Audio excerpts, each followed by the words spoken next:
All right. Hello, everyone. My name is Stefano. I'm head of education and strategic advisor here at Growth Molecules. I am super excited and honored to be presented and joined in collaboration with the following people. First and foremost, we've got Vijay Mehrotra, who is the professor of business analytics and director for customer success programs at the University of San Francisco in California. We are going to be talking about the benefits and investment of customer success training for your team and how to invest in your professionals for ultimate customer and company impact. So, Vijay, let me start with you. How are you doing today? Thanks for joining. Doing great. It's nice to be here. Can you tell us a little bit about yourself and your role at the University of San Francisco? I sure can. So my training is in applied mathematics and statistics, but I spent 11 years working full-time in the tech industry. Most of that time as an analytics consultant and entrepreneur. But the last 2 years, I was vice president of professional services at a machine learning-based software company. And I got really, really frustrated when my implementation teams would come back and say they'd done everything right, but the customer was probably not going to be successful for all the reasons that folks that work in CS know about. About 6 or 7 years ago, when we redesigned our MBA program, I proposed that we design a module for all of our MBA students around customer success because I saw how quickly it was growing and how important it is to subscription-based companies. And I've been leading up that initiative since 2017. That's incredible. I'm so glad that we're here having this conversation and being a partner in those programs at Growth Molecules and offering professionals a way to invest in themselves, earn towards their degree in a profession that they're learning and loving is really fascinating and exciting. So thank you so much for your time today. Great to be here. We have with us Angela and Tim. I'm going to let them introduce themselves and their roles and provide their insights as leaders in just a minute. Angela, would you care to start? Absolutely. Thank you. My name is Angela Cruz. I am a manager of customer success at PowerDMS by NeoGov. And it's a great pleasure to be here because this step that we took a few months ago has definitely made a difference in our day-to-day. So I look forward to being able to be of support. Thank you, Angela. It was quite a pleasure. Just reflecting real quick back to be able to have your whole team actually come together for the first time, I think you said, since account transitions, role transitions, changing. It was really powerful to see your team to come together and unify in what they felt like your customer success was being defined as, and you could feel it from throughout our time together. So thank you. Thank you. And Tim. Hello. Hi, I'm Tim Rondeau. I'm the VP of Customer Care here at Age of Learning. Age of Learning makes basically educational-based video games. We're moving from a direct-to-consumer subscription-based model to more of a B2B model where essentially we built new products for school districts. And so for us, customer success is actually new function for the company. So that investment into an initial team, the training and enablement has been a super big part of making sure that we're set up for success as we both sell into and ultimately support schools, which have a much different purchasing and renewal cycle than an end user consumer would. Mm-hmm. Yeah, that's definitely a big shift for you all, and really exciting to see your team, as challenges they felt, supported moving forward in their role, being more strategic and thinking about it, changing from that D2C to that B2B side. So I'll actually start with you in terms of, your thoughts about customer success training from your role and from your experience. Why do you feel it's important for your team, and what did you think the impact was in thinking about providing that moving forward for them? You're asking me? Yeah. So we just recently went through the training. So so I think hey, foundational. I think in a lot of cases we need to define both, hey, what's expected out of the role, and in a lot of cases, in my experience and throughout my whole career, lots of customer success people are coming from some sort of service and support type of background, and the thing that we're great at in service and support is if someone calls, we answer it. If someone has a Slack, we answer it quickly. In other words, being reactive to customers, being empathetic to their needs, good problem solvers, all the things that make for a great customer success individual, professional. That does not make them a good customer success managers, when we talked about hey, the needs for time management skills or communication skills that on the surface may sound like, hey, we've got those.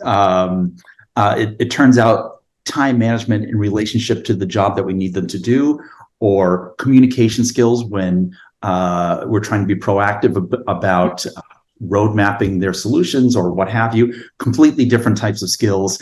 And I think part of it, although, hey, we hire for some of those skills, some of them is that, hey, we need to make sure that as a team, hey, what works in our context? What works in what are the fundamental skills that are required to do the job? But also, what are the skills that need to be adapted to be successful at the role itself? Mm-hmm.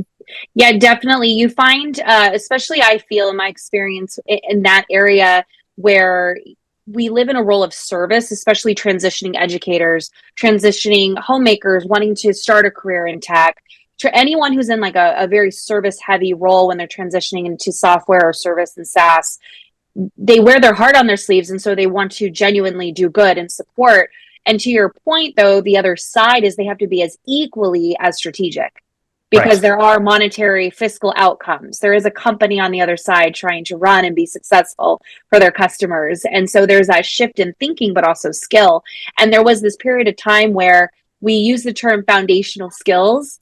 They're no longer foundational, they're essential. It has to happen because if they don't, then it's the root and it's the pedestal at which everyone stands upon moving further as a strategic advisor. So I love that idea of that shift for you, and that's what you saw. That's a really great insight to share. Cool. Angela, as a leader, I know that you went through it a few months ago, so you have the benefit of looking at CS training now on the side of longevity and seeing your team kind of go through waves of their customers' journey and phases. So for you, CS training, what was that impact now looking back and seeing the change for your team?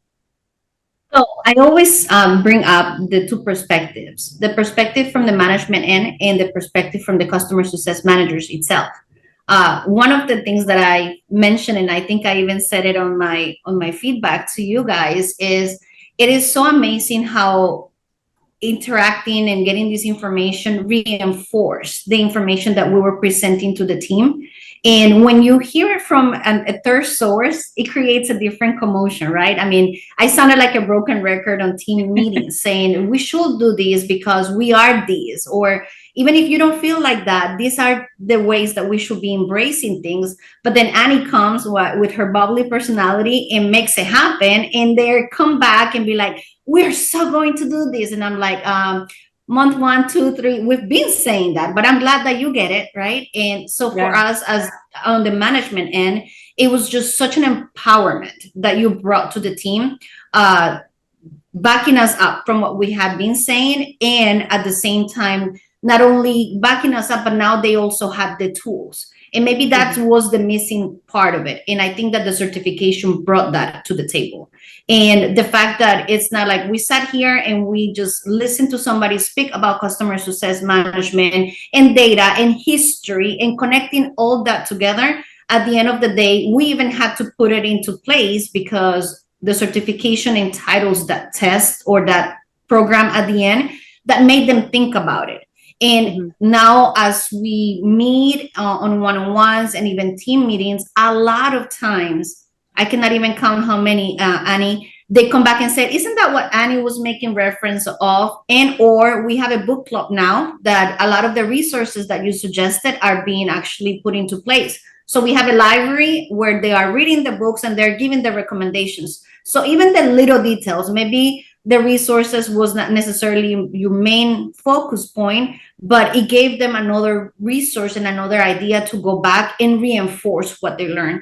And we are seeing anywhere between the calendar being blocked and being jealous of their time, all the way down to the yes, but, yes, no, yes, and we constantly reference to all of that. So I think that at the end of the day, when a training motivates, even if we don't see the results right then and then, I mean, we're almost, 5 months down the road, and we're still hearing the team making references, the management team uses the references that we've learned, I think is a win situation, regardless of how quickly we're seeing the results. That's so great to hear. I am a firm, and so is Growth Molecules, a firm believer in that enablement and education should have a ripple effect impact. There's going to be Yes. certain levels of learning that are an initial impact, like our frameworks are easy to walk away with. However, the ripple effect, what happens after and how it builds upon each other to adapt to their role and to your company KPIs and what you're striving to achieve, is really where we like to see the growth, you know? And so that's really exciting to see that your team continues to be motivated by what they learned, but also what was reinforced, which may Yes. also offer easier coaching a little bit for you all there at PowerDMS by NeoGov. So thank you. That's really great to hear that the training offered that ripple effect of motivation and empowerment. And ultimately, that's really the goal, I think, of any good program that's going to fit the needs of your team. That's what you should strive to achieve and receive. So then as leaders, the big question, because everyone asks, then we talk about investment, cost, and everyone's really careful right now, of course. And they should be conscientious of where they're spending their money, who they're spending their money on, and what's the value and impact. So I'll open it to you, Angela or Tim, when you're thinking about as a leader, the cost associated, what are some factors that you tend to evaluate? And then how do you ultimately make your decision? It's funny you say that because I just requested not too long ago quote for more licenses because we have new team members. It was a no-brainer for us, the fact that we have a team that already went through it and we need to level everybody else out. So yes, of course, budget does entail getting approvals and maybe not as quickly as we wanted as on the turnaround, but it was a no-brainer. We definitely want to include these customer success management certification into the onboarding process. Let it be because they are raw on the end and they're joining the industry from another perspective, and or because they are customer success managers but do come with 20 years of experience but are not up to date. And I think that's the key component to it. What you bring to the table, Annie, because you personalize it, and even if it's not driven specific to the KPIs and the RKOs for the company itself, are very up-to-date data that it drives, right? And it makes sure that you level out to not just the team itself, but the industry as a whole. So no matter what, you're giving value to the CSM as a person, as a team member. And at the end of the day, you will see that quantified in what we call revenue drivers, right? So at the end of the day, you're just creating an investment, and we're looking forward second part of that certification. So for us, the investment goes beyond just a classroom and an instructor providing information. So we have plenty of tools to go back and plead the ROI of needing that second portion or bringing up to speed those that join the team on a later date. And we're seeing results at the end of the day. And KPIs and RKOs were okay. They were fine. We were meeting them. But with empower team members, then the perspective of a day-to-day or a job get transformed. And empowerment is something that is not easy to accomplish. And we were able to do so with the certification. So at the end of the day, more than money spent is money invested. Yeah, absolutely. Thank you for that. Thank you for that insight. I love how you point out the revenue drivers are also vital in talking about that as equal to empowerment and how your team's feeling and how they're being motivated, because that does directly correlate with productivity too. So if they're not feeling motivated to channel in what they've learned and practice it, their motivation, their productivity is going to be much less than before. So I love how you tie the two together. Tim, what about you from your perspective? I know being VP of Customer Care, you may not be directly part of that, but you have seen that come through. Yeah, what are things that absolutely. you think of as a leader? I feel like I've been in this discussion a million times. I think there's a couple ways of looking at it. There's, hey, there was, before customer success, lots of time companies will have data around renewals or some indications about what's working and what's not working. And, the initial business plan to say, hey, if we do customer success and if we change our relationship with our customers in this way, the outcomes over the course of time are an increase in, hey, renewal rates, NPS, what have you. So I think, initially, when I hear the word training, it's not a transactional thing for me. It's part of that initial business plan to say, hey, we had certain metrics beforehand. We know some of these metrics are super important. We need to improve them. And then when we look longer term, over the course of time, hey, not only hiring the core skill sets and teams that are needed, but to define the behaviors and define the processes that we want to enable, and then ultimately make sure that the team is able to do that so that we can get to these outcomes, longer term. So I do think that one is, hey, what is the investment versus how it's implemented? What is, hey, people and the training and also the tools and processes.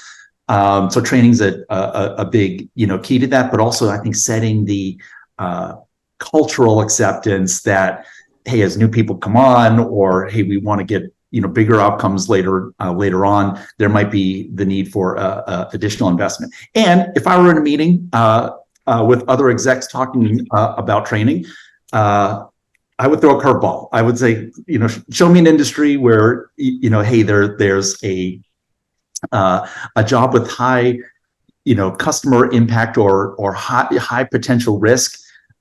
Let's say GM hires a senior engineer, an auto machinist to run a machine. Would you, just because you hired someone doesn't mean you wouldn't train them on the machinery that you need them to do?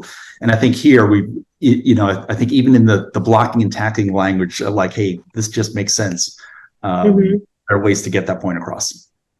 That's actually a really great, I don't even want to say a strategy, but just an insight. You would never throw somebody in without any sort of training to feel more supported in their role or know the company or culture norms that are established for the customer and company benefit, right? So I love how you think before the actual pitch is that's just part of the business plan to make sure everyone's insured to do the best they can in their role with the tools and resources that they have.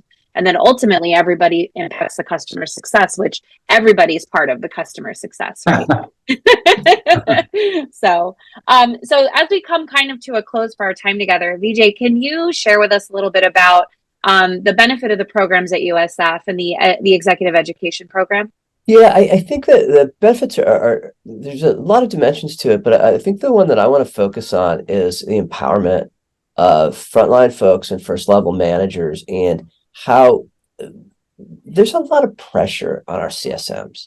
They're customer facing, they're strongly related to revenue, and they're asked to do so much on so many different dimensions using interpersonal skills, technical skills, product knowledge. I would say like a CSM is a combination of technical support engineer, business consultant, product expert, and organizational therapist. I love that last one. That's true. And so I think that training and providing a foundation of how do I engage with the many facets of the role and pull those things together towards the goals that I'm managed to, that I'm motivated towards, and giving them a foundation of skills. And then I want to put a particular note in about growth molecules and the increasing importance of revenue on the CS teams, and how I think somebody mentioned it earlier, maybe several of you mentioned earlier, that our folks are very service oriented with the people that are attracted to this profession, but we also need to kind of empower them and make them feel confident around the commercial aspects of the relationship, because there's more and more expectation around that across the industry. And then the last thing I want to add is that when I first started working with CS, there were lots and lots of organizations that were scrambling to get data from multiple systems. I've seen kind of our last 7 years of proliferation of CS systems, but what I think hasn't kept up with that is enabling people to think about that data strategically and how to use that data. I think that's another key piece of the exec ed around customer success. I'm totally out of breath. I could go on, but I think those are the key things. No, that's so helpful. And you're right. This shift, even for myself, I was an original transitioning teacher back in 2012. I started in spreadsheets. There was no community.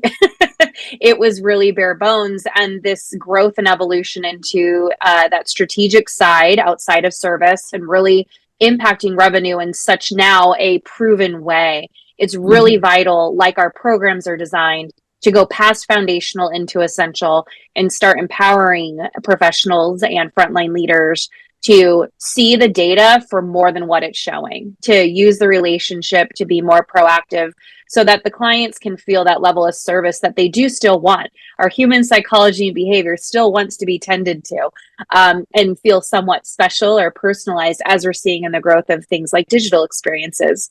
So with our programs, which we're so honored to partner with University of San Francisco, we offer, our 1 through 12 classes. We have customer success essentials level 1. And then we have a second program starting this fall, which is going to focus on account management and customer health. And that's going to start really diving into those more industry tactics, strategic advisorship, looking more into the journey, personas. What do you actually do with the data presented in front of you? Just taking another stepping stone into outside the essentials piece.